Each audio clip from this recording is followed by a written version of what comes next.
दोस्तों फिर से एक बार आईपीओ के आने का सिलसिला शुरू हो चुका है और अभी फिर से हमें इस सप्ताह में 3 आईपीओ देखने को मिलेंगे।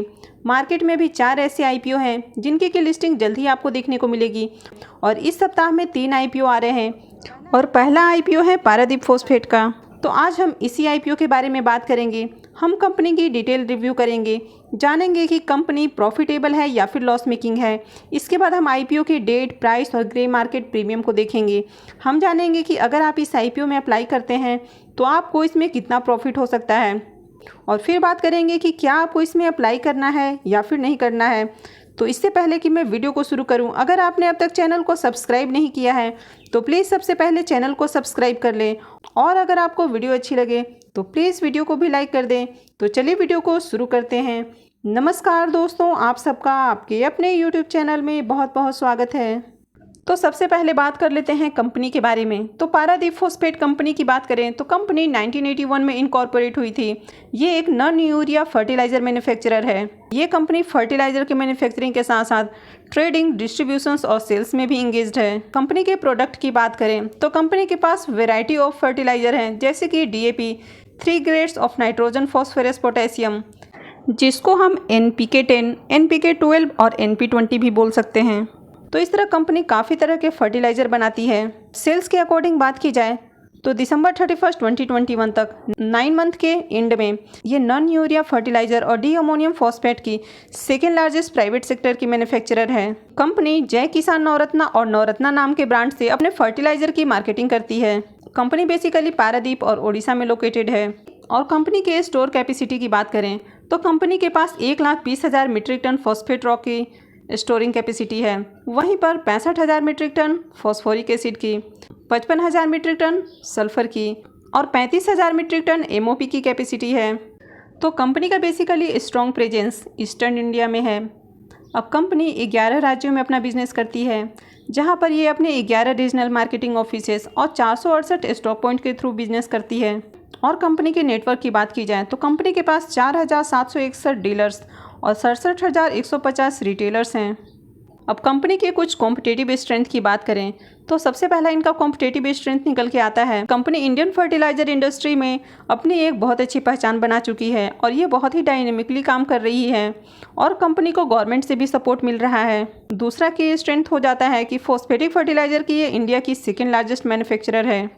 इसके साथ ही कंपनी के पास सिक्योर और सर्टिफाइड मैन्युफैक्चरिंग फैसिलिटीज़ हैं और कंपनी के पास बहुत सारी अनयूटिलाइज्ड लैंड है जिनका यूज़ ये अपने मैन्युफैक्चरिंग प्लांट के एक्सपेंशन के लिए कर सकती है। साथ ही अगर इनके लोकेशन की बात करें तो जैसा कि मैंने आपको पहले भी बताया कि ये पारादीप और ओडिशा में लोकेटेड है, तो इनके लिए पोर्ट फैसिलिटी ईजिली अवेलेबल है। इसके साथ ही मैंने आपको इनके स्टोरेज के बारे में भी बताया था, तो इनका जो स्टोरेज साइज है वो भी काफ़ी बड़ा है। साथ ही कंपनी के पास बहुत अच्छी एक्सपीरियंस और मैनेजमेंट टीम है। तो चलिए अब हम बात कर लेते हैं कंपनी के फाइनेंशियल के बारे में। तो सबसे पहले कंपनी के टोटल एसेट को देखें तो फाइनेंशियल 19 में इनका टोटल एसेट हो जाता है 56,000 मिलियन, 20 में 50,000 मिलियन, 21 में 44,000 मिलियन और फाइनेंशियल 22 के 3 क्वार्टर में इनका टोटल एसेट हो जाता है 71,000 मिलियन।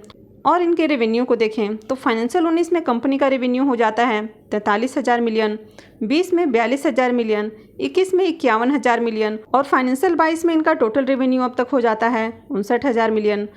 और इनके प्रॉफिट को देखें तो फाइनेंशियल 19 में कंपनी का प्रॉफिट है 1,500 मिलियन, 20 में 1,900 मिलियन, 21 में 2,200 मिलियन और फाइनेंशियल 22 में अब तक इनका टोटल प्रॉफिट निकल कर आता है 3,600 मिलियन। कंपनी कंटिन्यू अच्छे प्रॉफिट भी जनरेट कर रही है, साथ ही इनके एसेट और रेवेन्यू में भी ग्रोथ देखने को मिल रही है।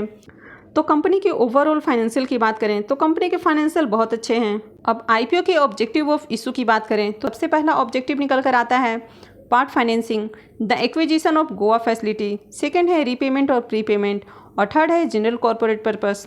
तो चलिए अब जान लेते हैं कि आईपीओ कब आ रहा है। तो चलिए देख लेते हैं आईपीओ के डिटेल्स को। पारादीप फॉस्फेट का आईपीओ 17 मई को ओपन हो रहा है और ये 19 मई को क्लोज हो जाएगा। फेस वैल्यू 10 रुपये पर शेयर होने वाला है और आईपीओ में प्राइस बैंड 39 से 42 रुपये रखा गया है। आईपीओ में लॉट साइज 350 शेयर का है।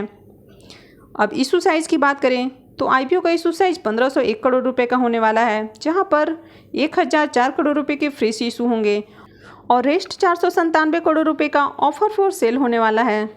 कंपनी NSE BSE दोनों पे लिस्ट होने वाली है।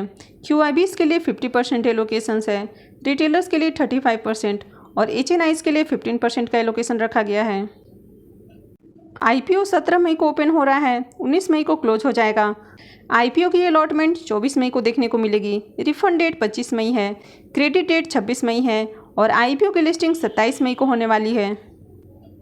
अब पारादीप फॉस्फेट IPO के लॉट साइज़ को देखें तो यहाँ पर मिनिमम 1 लॉट के लिए अप्लाई कर सकते हैं, जहाँ पर 350 शेयर हो जाएंगे और आपका इन्वेस्टमेंट होगा 14,700 रुपये। वहीं पर मैक्सिमम 13 लॉट के लिए अप्लाई किया जा सकता है। टोटल 4,550 शेयर हो जाएंगे और इन्वेस्टमेंट अमाउंट हो जाएगा 1,91,100 रुपये। तो चलिए अब हम इसके ग्रे मार्केट प्रीमियम को देख लेते हैं कि अभी इसका ग्रे मार्केट में कितना प्रीमियम चल रहा है। पारादीप फॉस्फेट IPO के ग्रे मार्केट प्रीमियम को देखें तो आज है 16 मई और अब तक इसका ग्रे मार्केट में प्रीमियम हमें नील देखने को मिल रहा है। अब अभी ग्रे मार्केट में ऑलरेडी 4 IPO ओपन हैं जो कि जल्द ही लिस्ट होने वाले हैं। साथ ही मार्केट का माहौल भी हमें अच्छा नहीं दिख रहा है। अब मार्केट में किसी दिन हमें थोड़ी बहुत रिकवरी दिखती है तो दूसरे दिन हमें ज़ोरदार उसमें गिरावट देखने को मिलती है। तो इसकी वजह से ग्रे मार्केट में एक फेयर का माहौल देखने को मिल रहा है। तो इस वजह से ग्रे मार्केट में हमें अभी ज़्यादा हलचल नहीं देखने को मिल रही है और यही कारण है कि इसका ग्रे मार्केट प्रीमियम अब तक ओपन नहीं हुआ है। तो अगर बात करें कि क्या आपको इसमें अप्लाई करना चाहिए या फिर नहीं करना चाहिए, तो वैसे कंपनी की बात करें तो कंपनी काफ़ी अच्छी है, लेकिन अगर इसके ग्रे मार्केट में देखें तो ग्रे मार्केट में इसका हमें बिल्कुल भी डिमांड नहीं देखने को मिल रहा है और अभी मार्केट का माहौल भी ख़राब है। तो मुझे लगता है कि पहले आपको इसके ग्रे मार्केट को वॉच करना चाहिए। तो सबसे पहले आपको इसके ग्रे मार्केट को देखना चाहिए और अगर इसके ग्रे मार्केट में थोड़ी सी हमें अच्छी डिमांड देखने को मिलती है तो ही आपको इस IPO के बारे में अप्लाई करने की सोचना चाहिए। अब अगर इसकी ग्रे मार्केट में थोड़ी सी हमें अच्छी डिमांड देखने को मिलती है तो ही आपको इस IPO में अप्लाई करने की सोचना है। वो भी कभी भी आपको फर्स्ट डे में जाके IPO में अप्लाई नहीं करना है। सबसे पहले आपको 2 दिन देखना है कि मार्केट में किस तरह के इसके प्रीमियम निकल के आ रहे हैं और IPO कितना सब्सक्राइब किया जा रहा है, इसकी मार्केट में कैसी डिमांड है। तो फिलहाल तो इसकी ग्रे मार्केट में कोई डिमांड नहीं है। तो आई होप आपको समझ में आ गया होगा कि आपको पारादीप फॉस्फेट IPO में क्या करना है। तो अगर आपको वीडियो अच्छी लगी है तो प्लीज़ वीडियो को लाइक कर दें और आगे भी इसी तरह की अपडेट से जुड़े रहने के लिए चैनल को सब्सक्राइब कर लीजिए और वीडियो को अंत तक देखने के लिए आप सबका बहुत बहुत धन्यवाद।